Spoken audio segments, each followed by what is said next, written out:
Hello, my name is Janice B. Gordon. This is Scale Your Sales podcast. Welcome to the Scale Your Sales podcast, listed number 9 of 42 best podcasts for every sales professional in 2021.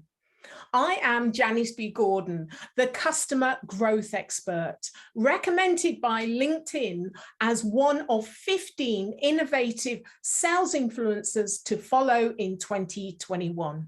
In today's episode of Scale Your Sales podcast, my next guest talks about the guiding light of Sage and the way that the organization looks outside in to ensure that it consistently listens to its customers, ensuring that all of their packages work well together to allow its customers to focus on their core competencies.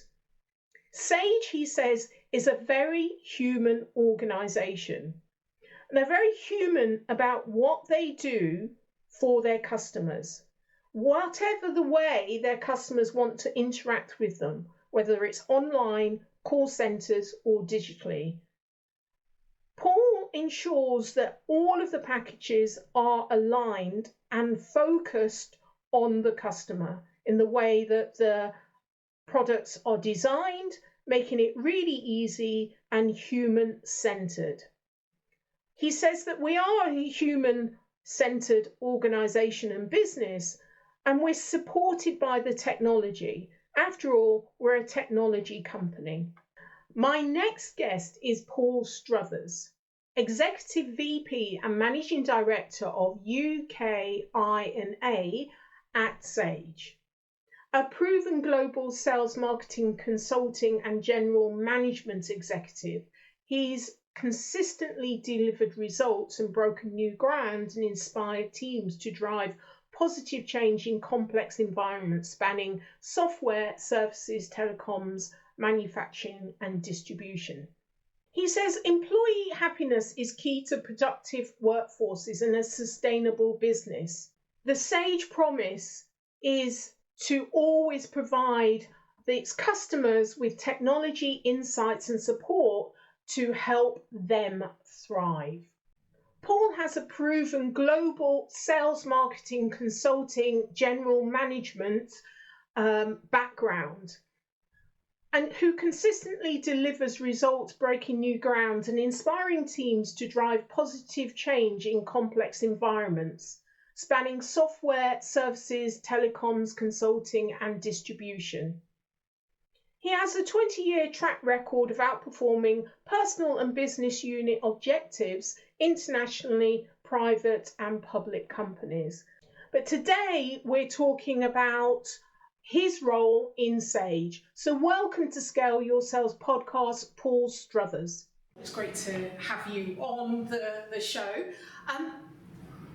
What's it like living in London? What's your first kind of impression? I know you've worked on the road around the world. Mm-hmm. So what would you say is unique and different about the character of London? Because I know Canada is where you were born, and you've worked around the world. So tell us about London. Well, I'm originally from the Toronto area of Canada, Toronto, Ontario, province of Ontario. London is one of my favorite cities, so for me to have the opportunity to work and get integrated with the culture here has been fantastic. It's been a dream of mine probably for a couple decades. And what I love about it is, I actually read a book once by Edward Rutherford, I believe it is, called London. It does this, it's a historical fiction. It takes a historical family tree back to BC, over 2,000 years ago, and plots the journey of London. Has just always been a very international place, right from the beginning. Yeah. A center of commerce for world trade, even back to Vikings and everything else, right? So the fact that it's so international and so multicultural, and literally I love just walking cities and exploring cities. I do that with my family, and you can go walking in London and just kind of get lost in the walk and just see where it takes you. You discover a little village, you discover some 500-year-old historical site, and it's just got so much character. And I find a lot of people think from the rest of the UK people a little more terse or something down in London, but even as a Canadian who have a stereotypical reputation of being quite nice, I find everyone here fantastic. So Really? very helpful, Yeah. very accommodating, seem to generally be interested in what's going on with you and helping out. So myself and my family just loving the experience here. Yeah. Working on my accent too, not quite there yet. Yeah. I make sure when I'm in America with my family that my English accent really comes out. That's the ticket to pass, really. It is, yeah. So working in Sage, how have you found your experience? You came in during lockdown, and the economy has ebbed and flowed. We've had quite a few challenges, but also prior to lockdown, there was quite a bit of competition between the accounting packages. Xero was doing really well and nibbling at Sage's heels. So how have things, from a competitive environment, how has that evolved and changed in the way that you see it? What are the real strengths? What are you beating them on? Who else are the competitors? Great, lots in that question. Yeah, I know. I'm really after your perspective on all of this. Yeah. Look, it's particularly in our small business customers in that market is a very hyper-competitive market with the various players that are out there, all going for the same customers, trying to keep the same customers. But I think what I'm very proud of being part of Sage is we take a lot of our investment when we are doing business, we reinvest a lot in making sure our solutions are really working for our customers. We're out there constantly listening to what customers need, and we've done a lot of great work in our Sage accounting, our HR packages, our payroll packages, make sure they're all working very seamlessly together, that people can participate in services that are out in the cloud across all the solutions that they need to manage all the aspects of their business. And we're here to make it, if you start a bakery or something, for example, or you start a sports clothing store, pick whatever small business you might need, you've done that because you have a passion to be an entrepreneur or get into that line of business, and that we want to be able to provide you the business management solutions that allow you to focus on your core competency, not have to worry about, do the numbers all add up, am I compliant, are my people getting paid, are they getting paid on time? Now back to the competitive part of that, we are always putting the customer at the center of everything we do. So where I believe we do stand out from the competition is that customer-centric approach, but also doing it in a very human way. So the reason I'm still here at Sage after 6 years is we are very human about everything we do. So all the people, and having the UK, Ireland, Africa, Middle East, and Asia, Australia in my remit, I mean, everybody is so passionate about making sure our customers are successful. So we were talking earlier, if you call into our customer support team, then we hope you have a fantastic experience and they will genuinely go out of their way to make sure that you're served. We also want to make sure that if you prefer to interact with us digitally, you have a great digital experience, whether it's on .com or through apps or through chat, etc. So we always just want to make sure that you're being taken care of the best way possible. And a great example, actually, I was with our customer support team up in Newcastle last week, and it's payroll year end in March. So this is typically one of our busiest times of the year. We get a huge surge in volumes, people calling the questions about closing their books for the tax year. And we've actually had customers that call us back to thank the team for the service they provided them. So the team really prides itself on making sure they all the ins and outs of how the products work, what's going on with the regulatory environment, so that we're best positioned to help customers. And that is what I believe makes us stand out from any competitor out there. And it's the same approach we take to our mid-market customers, just making sure that from the time you first are exploring what solutions you might need in financial packages or HR, payroll, all of it, all the way through your buying experience, and then just as importantly, after you put the product in, after you need to use it ongoing in your business, we want to be there with you for the whole journey, and ideally have you as a customer for life. That's the goal. Yeah. Well, certainly, I have experienced that. I'm a Sage user, and the customer experience. I mean, some of you may have seen the promo that I've done for Sage.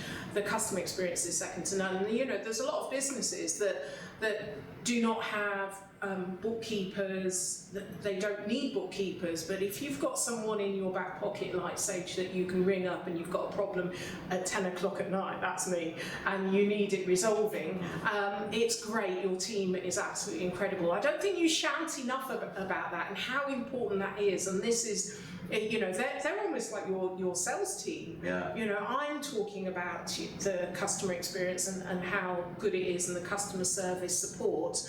And, you know, that's the thing that I will lead with. You know, and accounting is, I'm sorry, but it's, you know, it's not the most sexiest of Right. subjects, and we all need to do it. And But it's a must-have. it's a must-have. Yeah. It's a must-have. And HMRC, during lockdown, my experience was during lockdown, HMRC was absolutely brilliant. But their website now is so overlaid with complication, and it takes an hour and a half to get through. It's really nice if you can say, hang on, I wonder if, you know, Sage would know. They're not giving you advice, but it's like, how do I do this? Where do I find it? Right. It's great to actually know that you've got that in your back pocket. So I do love that.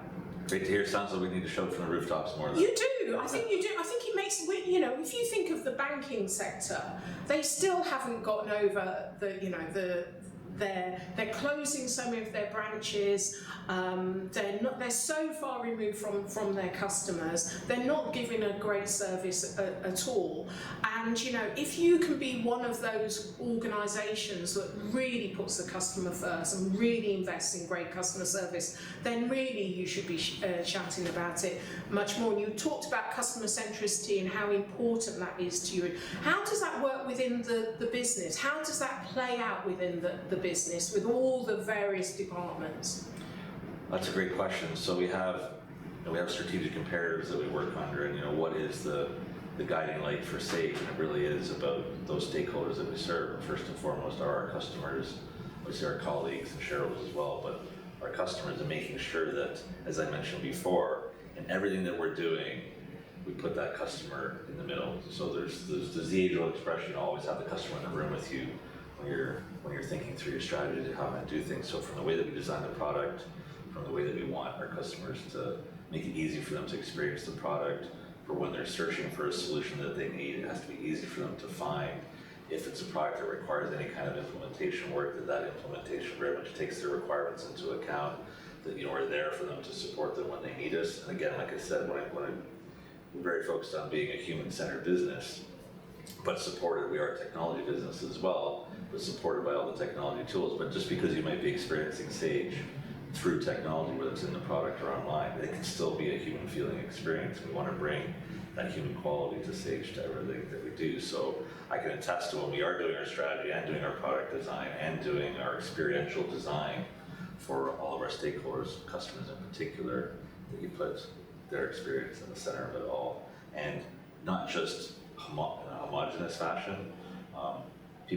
Customers are a bit different across whatever business verticals they may work in.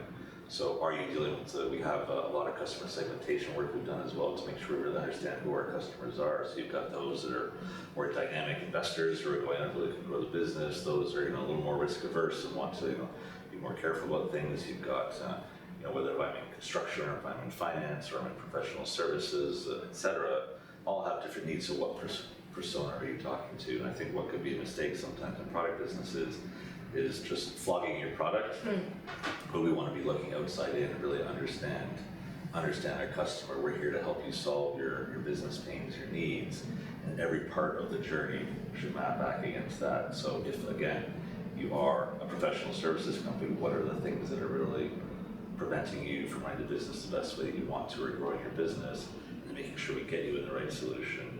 And then other solutions we have, we're really focused around the kind of financial services, HR, payroll, all the digital services, compliance and payments, etc., that wrap around it, and make sure that that solution comes to bear to solve your business pains, and then make sure that we are communicating with you throughout the journey, even long after you purchase the product, to make sure it's still giving you the ROI that you want. So I said a lot, but hopefully it gives you an idea that we do very much put the customer in the center of everything we're doing. So I often find with large organisations, they have, you know, they talk about the customer, but, you know, when you're, you know, whether it's your interaction with different people in the department, whether it's, you know, the receptionist, whoever it might be, they're often, the language that they use and the processes are very big company processes. And when they ask you to do things, then it's often using those big company processes, but they're asking small companies to do this. And HMRC have mentioned that they make that mistake, but lots of large companies do. So often in the language that they use, the expectations that they have, we certainly know we've got a problem in the 30-day payment terms. Large companies take that to 120. How do you make sure that everyone in the organisation thinks like their customer, thinks, you know, as a small customer, thinks very entrepreneurial, doesn't have expectations because they're in an environment of a large company group think? How do you actually convey that to the individuals within the organisation? That's a great question. A lot of it's through communicating through our values, behaviors. So I keep mentioning we have 4 of them. So human, trusting our colleagues to deliver that experience, being bold in our thinking, to try to keep changing things forward, the customer experience, and to simplify it as best as possible. So you're right, if you become part of a larger corporate or a PLC that's a global company, it can often happen over decades that a lot of bureaucratic processes, red tape and things kind of spring up. You never want to pass that on to your customer. We've all been in those situations. We get super frustrated by how difficult the journey can be. So it's a matter of communicating to our colleagues that those underpinning values are really how we want to present ourselves to the outside market and think about our customers. So again, back to my point of think about the experience our customers are having when we're putting these processes in place. So if I am going online on .com to find a product, is it very easy to find what I need based on who I am? Do I know who you are as best as I can when you come in? If you're an existing customer, you should have a certain type of journey. If you're a certain type of customer, you should have a certain type of journey. As I get you into the product, is it really easy to just, with video tutorials, et cetera, for you to get into the product, to start using it and understand what other things are available to you? And then are you aware of what support is available, to your point, what support is available to you as you go through? We have something called Sage Membership as well. We've got lots of business advice programs that are out there for customers to consume. And we do a lot of talking through, training with our colleagues, ongoing. I do a lot of all hands meetings. Our CEO does all kinds of Sage TV live sessions as well. We have a lot of knowledge management tools out there to make sure that our colleagues know what's available to make the lives of the customers a lot easier. Now, are we perfect at it? We're not always perfect. We're always working to get better. But we are definitely always striving to make it a very simple journey for our customers. And again, it does depend on the customer, but we shouldn't pass on any of our complexities, internal complexities, to the customer. It has to be super easy for them to get into Sage, use Sage, and again, get the return that they're looking from using our solutions. And ideally, if we do that right, like I said, we do have a customer for life. So that's the goal. So what's the one thing that's on your mind going forward that you really want to kind of nail in the next year? What's the kind of the big thing that you're working on? There's a lot of things we're working on. So I'm responsible for the growth of the business across those territories that I mentioned. So I think it covers what I said. I want to make sure that we are growing this business the right way by doing the right thing by our customers. So the biggest thing we're working on ties back to the most recent question, is making sure that this is scale your sales, and you talk about sales a lot in your business. Would never ever want to just go sell someone bring in a new customer just to get that revenue or get the booking. Like I said, if I bring a customer into the Sage family, I would ideally like that company to be with the Sage family for as long as they're in business, and then ideally we can take them on the journey list of various solutions, and if at some point they completely outgrow Sage, then that's fine. We hope that they've had a great journey with us along the way. So I want to make sure that everything we're doing across the territories that I have in the UK and South Africa and Australia, Asia and Australia, we'll bring that together and doing it all the same way. So it's really quite simple for customers to engage with us, and all of our teams internally are putting that customer first, because there's no point of bringing someone in who has a less than pleasurable sales experience, or you sell them things they don't necessarily need, and then they just end up leaving you down the road because it was a suboptimal experience. So can we get that experience absolutely best in class, iconic, human-centered, as I mentioned with Sage, so that people are delighted with the experience they get right from purchase through to using it throughout the lifetime of the business. Excellent, excellent. So if you're on a desert island on your own, No, I hope not. what's the one thing you would take with you?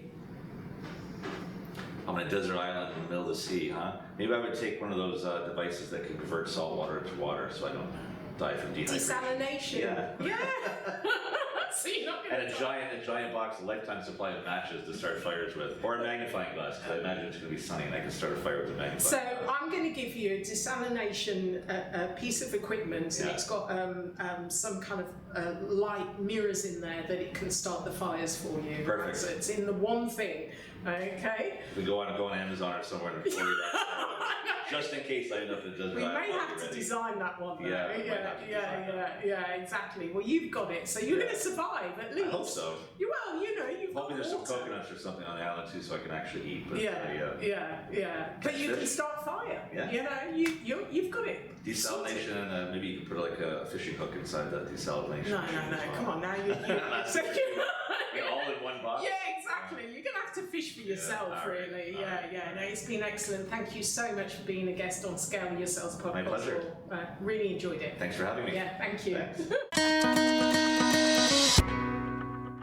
Thank you for listening to this week's episode of Scale Your Sales podcast. If you like this discussion, feel free to listen to other episodes or watch the caption show on YouTube and subscribe to future episodes. I would really appreciate it if you would leave a positive review on iTunes. Thank you.